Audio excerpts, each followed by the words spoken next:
There's always been a punk scene. Since the Ramones, since the Stooges, it's never stopped. And just because it's not in the kind of the forefront of popular music, that doesn't mean that there's not a wealth of people doing this still.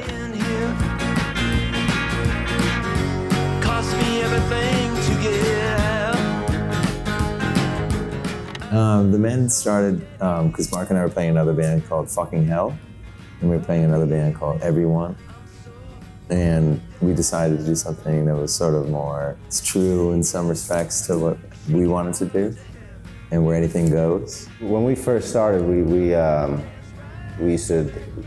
in our practice space, we had a board that you could draw on, and we had a list of 5 guitarists that we used to joke about that we loved, and it was Jimmy. I'm only gonna say first names, and we'll see if people know what I'm talking about. Jimmy, Greg, Tony, Leonard, and Greg. There's 2 Gregs. Yeah, there's 2 Gregs. So like the Wipers, MC5, Black Flag, Black Sabbath, Spacemen 3. I mean, a million cool bands.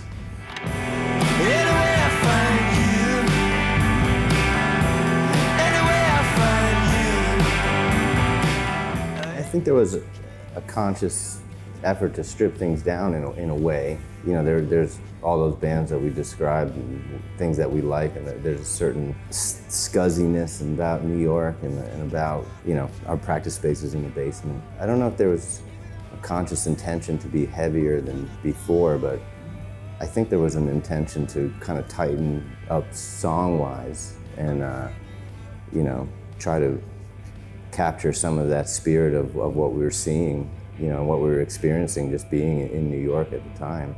Hard times all over, just because what in the world are you thinking? I feel like we found our sound many times over the years, and one of the things that kind of always rubs me in a weird way is people say that, the man, another man, and you never know what you're going to get from them. They're all over the place. I never really related to that sentiment because we try different things, we like different things. We're diverse people that have a lot of interests, and there's 4 of us that all have bringing things to the table. But to me, there's an undercurrent of us in everything we've done. With that said, I agree with Nick. Like this record does feel very, or New York City rather, and even the Fuzz sessions and even this new record, they do kind of, there's a similarity to the sound there. And I think part of that is just really kind of stripping things down to the basis of the guitars and drums and bass. But that doesn't mean that's what we're going to do tomorrow either.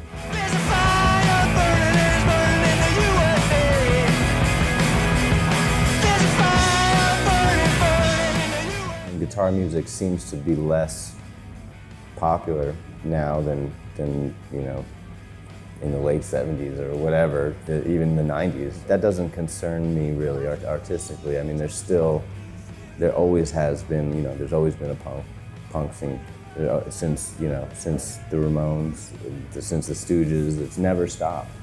And just because it's not in the kind of the forefront of popular music, that doesn't mean that there's not a wealth of people doing this still. I think about this like John Cassavetes' quote, like the filmmaker, and he's always like, when I screen my movies and if there's too many people that like it, I think something's wrong. If you relate to that comment, then I guess we're in a good place now.